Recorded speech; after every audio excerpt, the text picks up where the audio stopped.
First of all, he's talking about when he first became president. He actually admits that he was inexperienced when he first entered office and that he trusted the West too much. On the one hand, the communist regime, and many considered it a de facto tyranny, and on the other hand, the democratic world led by the United States.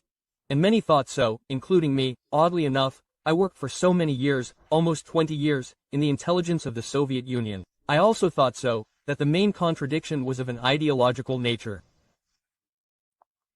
But when the Soviet Union was no more, there was no communist regime, but the cavalier attitude towards the state strategic interests of the Russian Federation remained. Not just a cavalier attitude, but all of this was tied to an obvious desire to achieve some geopolitical advantages. Moreover, when I became president, I also did not immediately understand everything. I began to convey to my colleagues, "Look, you say this, but you do this, and here is the evidence." And I presented this evidence. They nodded to me and said, "Yes, yes, yes, yes, everything, of course, we will now restore order and nothing." And everything is exactly the opposite. So what do you make of that first comment?